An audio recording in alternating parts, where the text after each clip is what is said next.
The Premed Year, session number 344.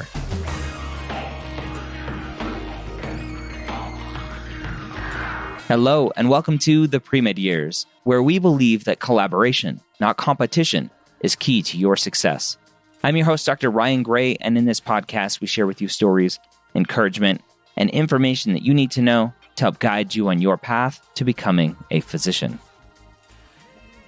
Welcome to the Premed Years. Thank you for taking the time to join me today. I have an awesome guest for you today, someone who you may know from Instagram. She is the female doc on Instagram, Dr. Rosie Khan, also known as Rosie. And we're going to talk about her journey to medicine, her journey as an osteopathic physician, as an attending physician at a well-known, great allopathic school, kind of quashing some DO myths out there, and much more. Let's go ahead and jump in, say hello to Rosie, and I'll talk to you on the other side.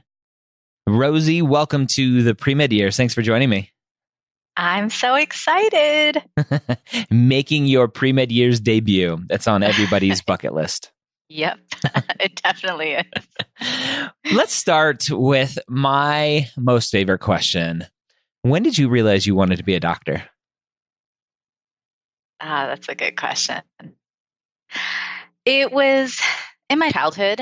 My mom is a doctor. She does not practice in the United States. She practiced in Pakistan. And growing up, I kind of used to flip through all of her books, and she had this pathology book, and all the slides were in pink and purple. And I loved flipping through those pictures. And then, of course, when you're a little girl and you tell people you want to be a doctor, there's a lot of positive reinforcement. And I just kind of grew up knowing that this is what I was going to do. And I did everything in my power to get there. So it worked. And here you are now. Here I am. What was the most challenging path for you or part for you of the pre-med journey? Oh, definitely coming to terms with my scores, my extremely low scores, and continuing to push forward. I had a little bit of a backup plan, but not really. And I just kind of kept going. And I started to explore osteopathic medicine, and my pre-med peers had a lot of pushback, and several of them delayed applying because they didn't want to be a DO. Yeah. God forbid. Yeah. That's not a real doctor. Right, exactly. And I got strange answers like, oh, well, I want to be a sports medicine doctor, so I can't be a DO. And at the time, I was like, I don't know what the hell you guys are talking about. But I was very lucky that one of my family friends, she became a mentor to me. She went to Western University and was a practicing family physician, osteopathic doctor. So I got to shadow her, and I knew there was no difference. And so I knew there was stigma, but I figured I would rather take the stigma than take more years off. Yeah. But do you want to be a doctor, or do you not want to be one? Yeah, exactly. And in fact, the girl who told me that she wanted to be a sports medicine doctor, I don't think she ever made it to medical school. Wow. Okay. Yeah. I have no idea what she's doing now, but change in plans.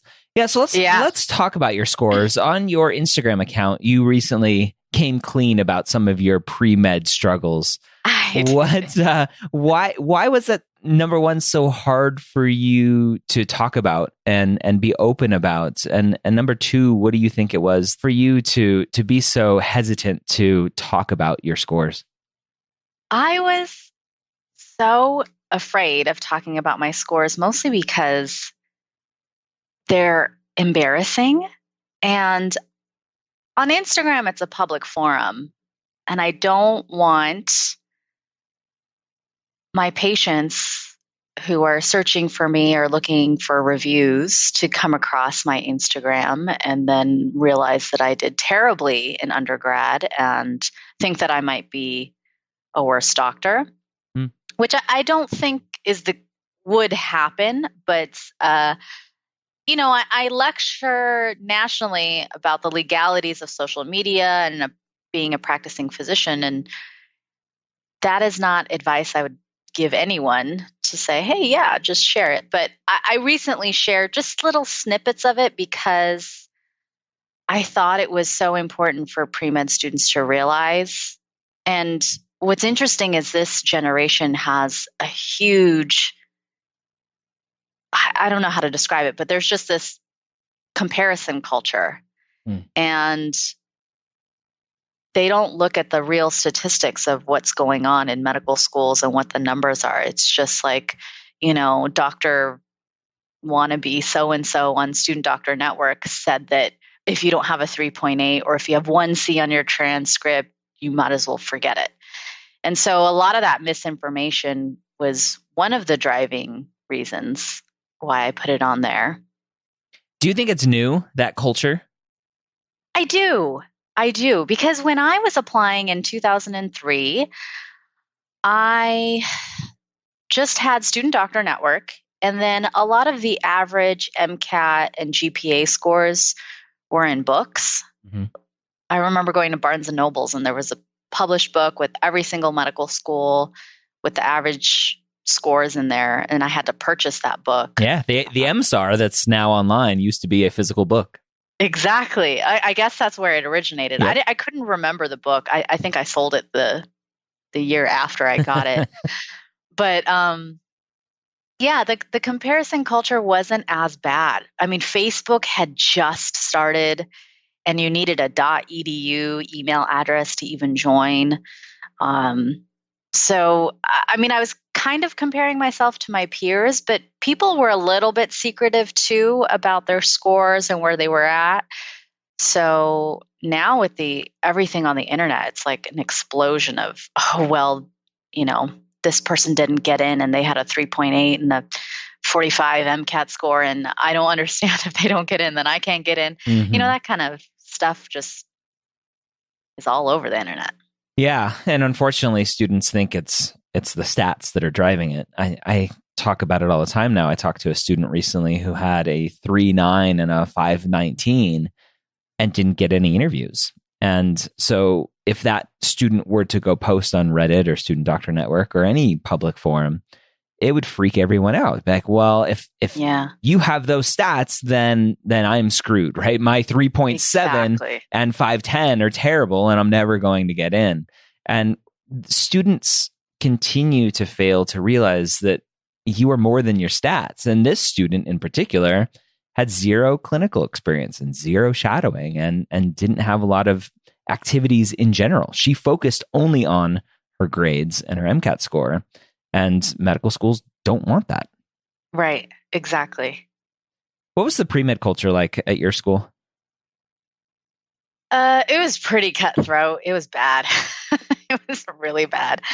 My biology professor, you first start college, and I'm sure a lot of people got this lecture, but it's like, look to your right, look to your left, and then look at the 3 students in front of you, and then the 3 students behind you, and only one of you is going to make it. Very dramatic. Yep. You got that one too, didn't you? Of course. I used that in a talk recently. Yeah. Yeah, I talk about it all the time. It was just, I don't know. And it kind of was true. There were some of my peers that started off as pre-med, but I don't know. A lot of people start off pre-med too because of the status. Yep. And it's a prestigious profession. And so it feels good to say, oh, I'm going to be a doctor.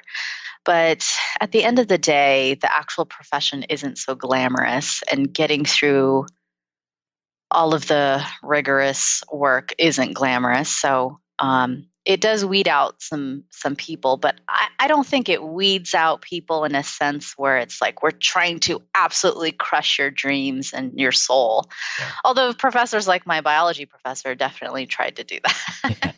I don't know if you saw my Instagram recently. I posted something about a student who got feedback from her advisor saying I think it was a 510 Yeah, MCAT I saw that score. one.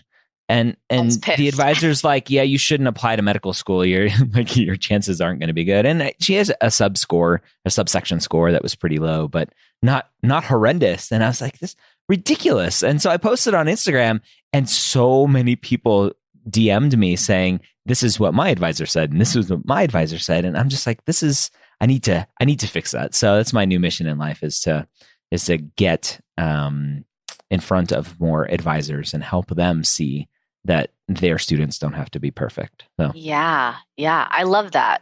Because my advisor also wasn't very encouraging. It was kind of like, oh man, you really got to start thinking about other careers. And I was like, okay, well, thanks, but no thanks. Thanks and no thanks. See ya. I won't come back to you.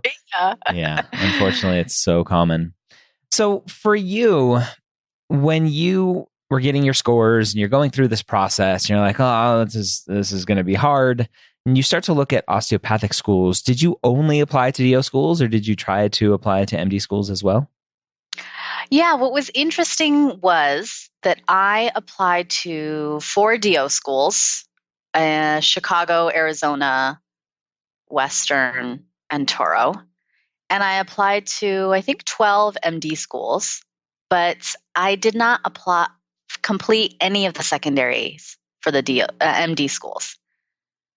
So I essentially only applied to the 4 DO schools, which was a little crazy to only apply to 4. Yeah. But why did you prematurely end your MD applications? I had this feeling that it was just going to be a waste of money and that they weren't going to really take me seriously. It was going to be harder for me to sell to them my journey. And I was also a terrible writer. And I was maybe a little bit of laziness too. I just, writing those secondary essays was so painful. It was just so painful for me. So yeah. I remember the second time I applied to medical school, and when I applied, this is old school, right? We had paper secondaries. Oh, kids these days, they don't understand. Miserable. It was so miserable. Yeah, I had to send out like copies of everything individually to each osteopathic school in a manila envelope. It was miserable. Yeah, I guess thank you for reminding me. Yeah. Maybe it wasn't laziness. It was just a lot of hard work. It was just a lot. Yeah, I remember when I applied the second time, I was living in Colorado, and then I went and coached baseball at summer camp up in Maine. And I can still picture to this day the stack of secondary essays and paperwork sitting in my cabin at camp going, yeah, I'm not going to do those. It's just not going to happen. And luckily I did the one secondary. I don't know how many I ended up filling out, but the one of them that I did was the one that I got into. So, that was the good old days. The good old days. So I'm glad those are gone. Yes. And that people, it's nice because people like you and me are preparing students ahead of time. Instead of waiting for the secondary essays to roll through, why not start pre-writing them now? Yeah. Yeah. So secondaryapps.com. That's where you get all the questions. Yeah. You got a nice little database going there. Yes. More fun stuff coming on there too. So I saw on your Instagram. I'm excited. Lots of fun stuff coming. Yeah. So you essentially applied to 4 DO schools. How many interviews did you get? I got 2. Okay. At Western University and Toro. Okay. And I eventually got waitlisted at Western, and I got into Toro. And I tell this to my Instagram followers and my current pre-med students all the time, that you only need one. It only takes one. You just need one, yes. And then boom, you're in. That's it. Yeah. Yeah, I'll never forget, like, I, as a Florida Gator where I went to undergrad, watching Tim Tebow, the quarterback, come out and try to get into the NFL. And everybody's like, you're not going to be an NFL player. He goes, it only takes one team to believe in me. Yeah, there you go. That's all it is. So no matter where you are in life, it only takes one. Yeah. Oh, it's crazy. What was the most memorable part of medical school for you? Oh, I'm a little bit of a nerd. I really enjoyed medical school. The first 2 years were, it was an emotional up and down, but I thought they were fun, like learning anatomy and. Yeah, you're a nerd. I was miserable the first 2 years. Really? Yeah. Oh my God. I really enjoyed it. I really did. Why do you think that? Well, Touro University had an excellent curriculum in that they did block scheduling. So it was painful, but we would have 10 exams in 1 week. So 2 tests per day. And we would do that about 3 times a semester. Wow. And so we were able to absorb the material over, let's say, a course of 5 weeks. And balance for me is everything. And it's still a huge part of my life. So the first 2 weeks of learning the material, I didn't feel completely stressed out. I was just, leisurely going through notes. And then I would take the entire weekend off. And sometimes I would fly home to LA and hang out with my parents and then go back up. And so the curriculum structure worked very well for my type of learning style. And then I would really cram like 2 to 3 weeks before the exam. So the first 2 weeks, kind of having a light load really helped me balance my life. Now, I know a lot of schools aren't structured like that. And it's like you have a test every week. So after you're done studying for one test, then you're just cramming for the next test. And then it kind of repeats. So you get burned out. Yeah. I think that's what, yeah. It was a Jewish school too, so we had Sabbath, and so Friday. You got lots of holidays at a Jewish school. Oh, it was. I had 5-day weekends all the time. It ended up being that we had more stuff to cover during the actual school days, and I think our summer break was shorter too to make up for that. But I like that balance of just kind of spreading it out. Yeah. My class was 135 or 136 people. And most of them were cool.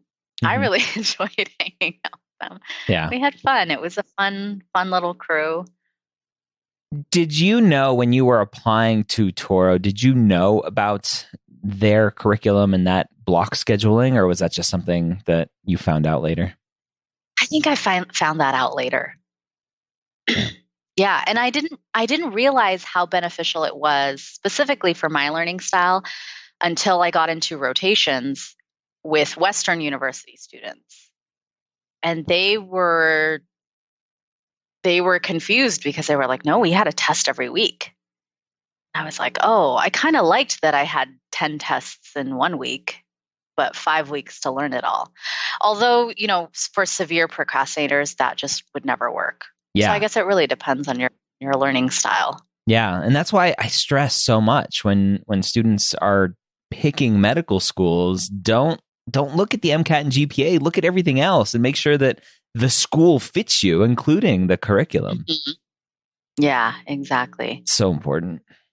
Western University is down the street from me. Mm-hmm. So that was actually my first choice, just because logistically it would have been very easy for me. I wouldn't have had to move away. Cost-wise, I just would have saved so much money. Yeah. But I didn't have a choice. I got waitlisted, so whatever. But it worked out very well for me. Yeah, it worked out very well for me. Yeah, very cool. When did you realize the specialty that you were interested in? When did that come along? I got interested in critical care during my rotations, my medical school rotations, about 3rd and 4th year. The critical care attending at the time, he's since retired, was incredible. He was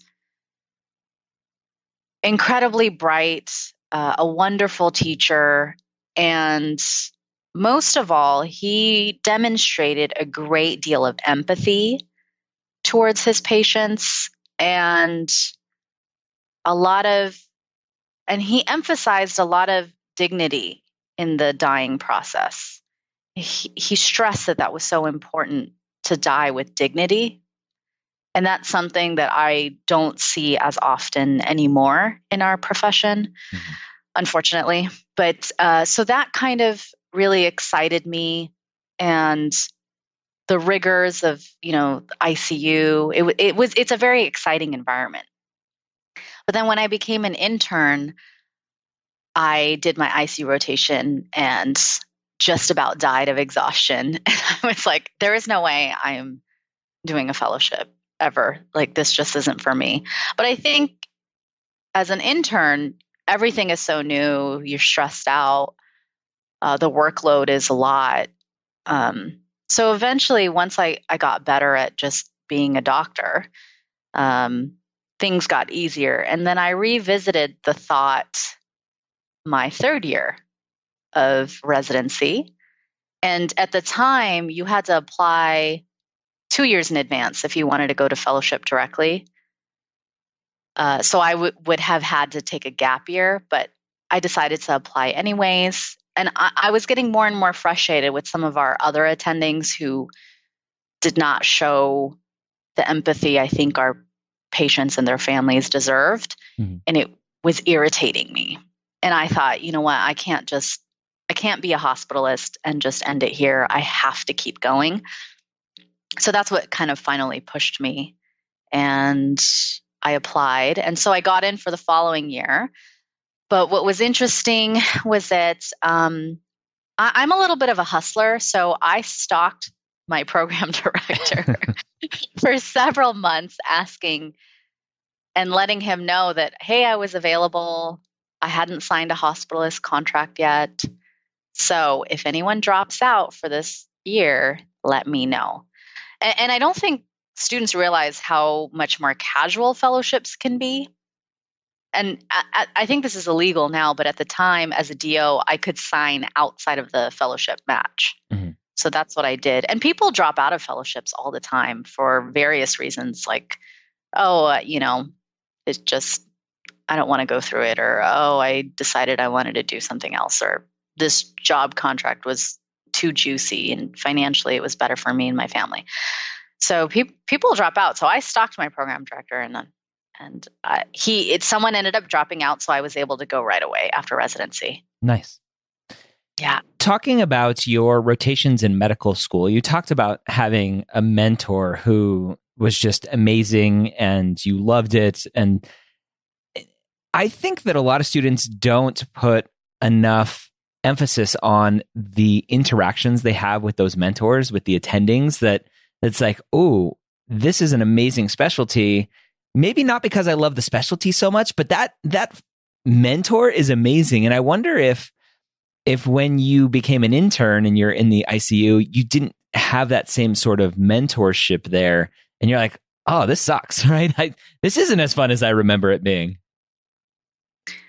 No, because it was still with the same attending. Oh, interesting.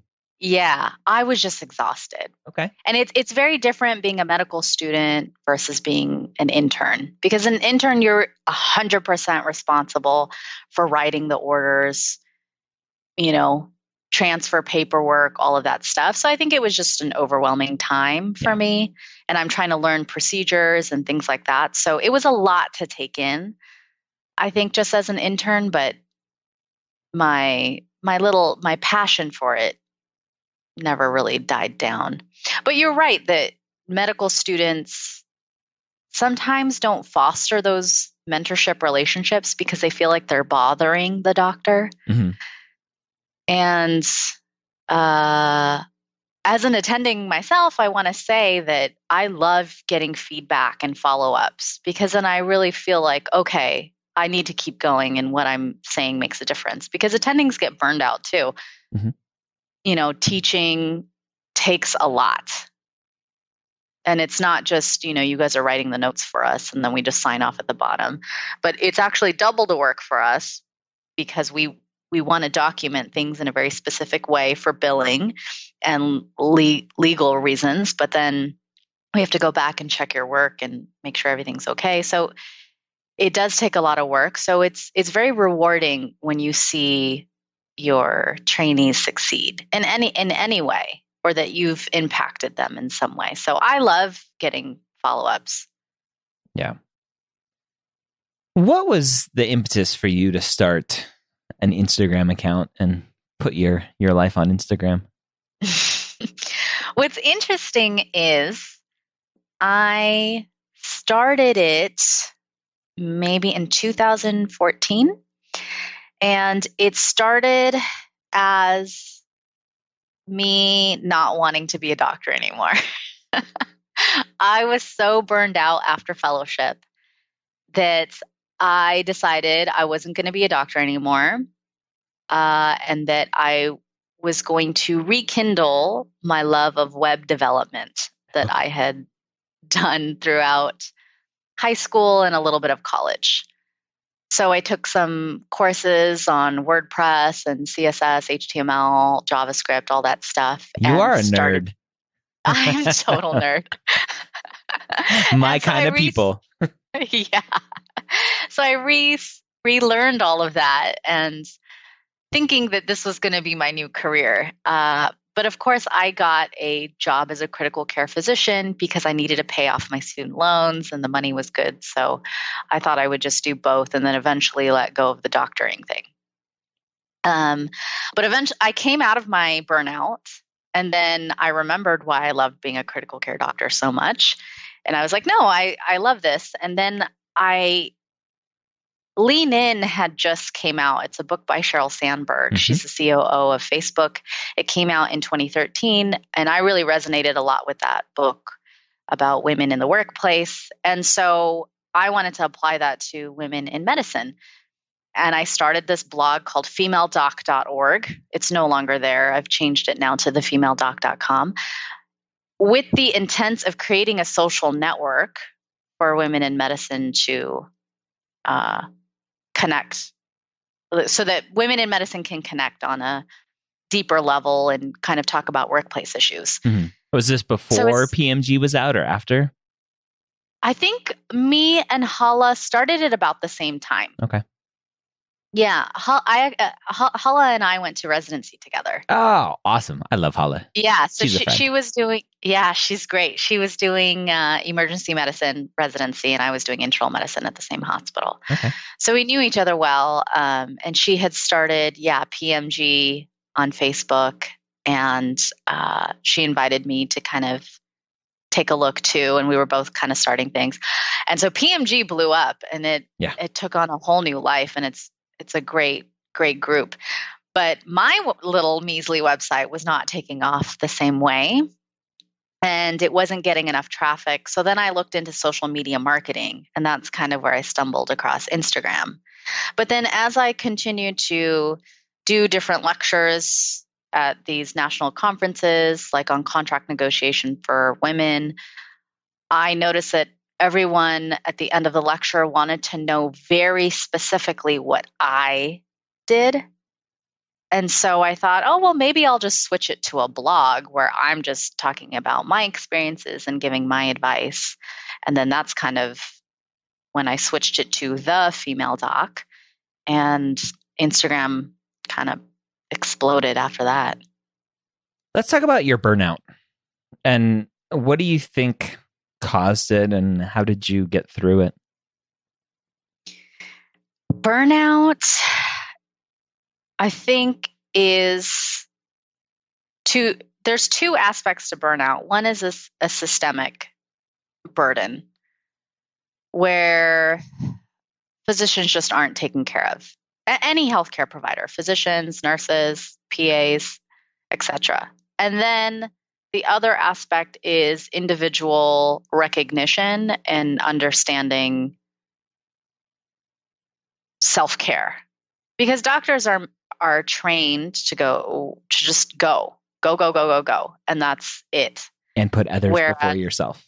Exactly. And so if you weren't studying 24/7, then you were doing something wrong.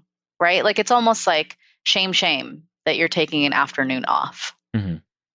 So it like the culture gets so ingrained in you, especially when you're starting as a pre-med. I mean, you're taking all these hardcore courses and then everyone's telling you that you're not doing enough, you're not doing enough, you have to do more and more and more and more and more. So this whole culture kind of gets ingrained in you and then you stop taking care of yourself.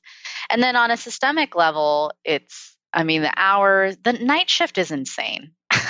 Like, and since I've been a resident, they've changed a lot of the hours and the hour restrictions and things like that. So it's gotten a little bit better. Um, but critical care physicians and ER physicians have the highest rates of burnout at 55%. And even though I am very well versed in burnout, I'm a burnout thought leader, I've published on burnout, it still creeps up on me. And once I get out of the situation, then I'm kind of like, oh crap, I was really burnt out. Because some of the symptoms can be just very subtle. You know, it's not always this extreme where you're completely jaded and all of this. Like for a while, I just wasn't getting good sleep. I didn't know why. I couldn't recognize it, but it was burnout. And what did you do to get through it? I made dramatic changes and choices. A lot of people make decisions based on their finances. And I didn't do that because I didn't care. I was like, forget it. You cannot pay me enough money to work that way. So my first job out of fellowship, I negotiated no night shifts, and it was a 7 on, 7 off shift model. So it was only day shifts. And eventually I came out of my burnout because I had plenty of rest in between.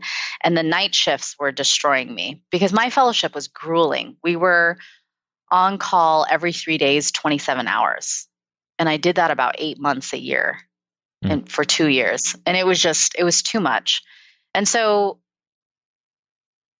that's what I negotiated. And now coming into academic medicine, I took a huge pay cut, but knowing that my lifestyle was going to be better because a lot of the critical care groups in Southern California do a lot of night shifts, and I knew that just wasn't going to work for me. So I took a huge 6-figure pay cut, but I did that knowing other areas in my lifestyle that I could cut back on, and I've been very smart with my money. So but a lot of people panic and decide that no, they have to continue to work like a dog to make money to continue to pay for nice furniture or nice car or whatever. And then for me, I decided that that wasn't as important to me. My rest was much more important than, you know, I don't know, a fancy lifestyle. Yeah. And that's I think the most important part is being self-aware to know what you want and being okay with turning down some money and being sensible and responsible with money to be able to do that. Exactly. Well, I'm glad you got through your burnout. Now, you're a DO and you're Yep. on faculty at a relatively prestigious allopathic medical school and academic center. What is it like if when a medical student potentially sees you and like, wait a minute, you're a DO. How can you be my attending? How does that work? I have actually never gotten that. That's good. Yeah, I don't think anyone notices. Yeah. You know, after I think this whole DO thing is the thing that pre-meds and maybe med students kind of keep alive. But once you're in residency and fellowship, like no one's paying attention.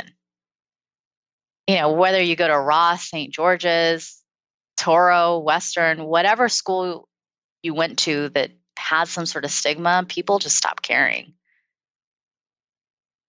I work with several of my colleagues are DOs as well at USC, and it's not, I mean, no one bats an eye. Most of the time, people just assume you're an MD, I guess. Yeah. Yeah. You have to cross it out. Like, no, DO. Yeah. That's good.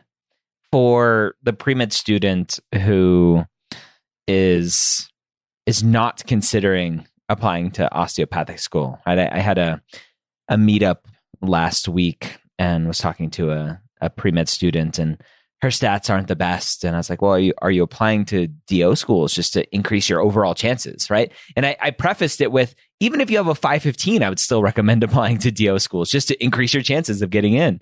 And she's like, no, I'm not applying to DO schools. And the reasoning behind that didn't really make sense to me. But what would you tell a student like that who is just not considering DO for one reason or another? I think a lot goes into that decision, or where it's an absolute no. And I think a lot of it is the status and the culture. Specifically, like coming from a Pakistani and Indian background, it was a big stigma, and people would ask my parents, like, what school? When my parents were like, oh, she got into medical school, and she's at Toro University, they'd be like, what's that? Yeah. So it's very status driven, but at the end of the day, it's like, all I want to do is help people, and I get paid a boatload of money to do it. It's not like my MD colleagues get paid any better than me. And there weren't opportunities that went missed because, I'm a DO. So, after a while, people just stopped asking. I think once you're done with medical school, it is a little bit painful though to hear people talk about your school that way, or that you're not really going to be a doctor. But soon you start to realize that those people are going to complain and say something no matter what you're doing, because they don't want to see you succeed, Yeah. quite frankly. So you could be at Harvard Med School and they would say like, oh yeah, but your sweater has a hole in it, or I don't know. They would find something WashU's better to poke at you for. Yeah, exactly. Something like that. Yeah. How do you shut those kind of people out? I was just so focused on trying to be the best doctor that I could be. And I was having fun learning everything. And one thing I noticed med students do a lot, even pre-med students, is they're already stressed out about residency and fellowship. And I'm like, man, why don't you just try getting into medical school first? Because pre-med students, especially the ones who shy away from going to DO school, think that they can't be some prestigious, orthopedic surgeon or neurosurgeon or something like that. But you're not going to be an orthopedic surgeon or a neurosurgeon if you don't get into medical school, period. Like, it's just never even going to be an option. At least open up the door to that path. Like, why are you already closing off doors to being a surgeon or whatever it is that the stigma is that's holding you back? And, honestly, the ones who are absolutely like, no, I'm never going to do it. I don't want to do it. And there's been some, I guess, residents residents who went to the Caribbean, and I've asked, oh, well, why didn't you apply to DO schools? And they said, well, I just didn't want to be a DO. And I still don't understand that answer, because I still don't know why. Yeah. Don't worry. They don't know why either. Yeah. Yeah. I think it's mostly just status, but yeah, like, you just need to get over that. Yeah. A physician is a physician is a physician. Yep. Yeah. My paycheck is just as juicy as my colleagues. Yeah. So for a student out there who is struggling on their path, what words of wisdom and encouragement do you have for them? I would just remind them that I am not special. I used to be just like them, but the only difference is I just chose to keep going, and I just chose to apply anyways and go through the learning process. And my motto for so long has been done is better than perfect. And I think a lot of students start pushing off years and years and years because they're trying to make this perfect application. Whereas if they just start applying, they'll start learning what is necessary. Like you mentioned that student who had a 3.9 and a 517 MCAT score who didn't get in, but they learned from that process because they didn't have any shadowing experience, no volunteering, nothing like that. So now they know, okay, well, I need to do that. I mean, there's better ways of learning that, like contacting you. But yeah, I would definitely tell pre-meds to just do it. Like, who cares? Where can students find you online to get more? Yeah, they can find me on my blog, thefemaledoc.com, or on Instagram, thefemaledoc. All right, so there you have it. Again, Dr. Ruzira Khan, or Rosie as she is known. Go follow her at The Female Doc on Instagram and go tell her that you heard her here on the Premed Years podcast. I hope you got some great information out of the episode today, hopefully quashing some myths about osteopathic schools, osteopathic physicians, and much more. Don't forget to subscribe to the Premed Years so that you get our podcast for free every week. And go subscribe to my YouTube channel. I'm Medical School HQ on YouTube as well. This past week, we launched our first video of what will be hopefully weekly YouTube videos, if not more. We have a special series coming out called Application Renovation that will be coming out to more than weekly, I think, or something like that. But yeah, go check us out on YouTube, Medical School HQ there as well. Hope you have a great week. We'll see you next time here on the Premed Years.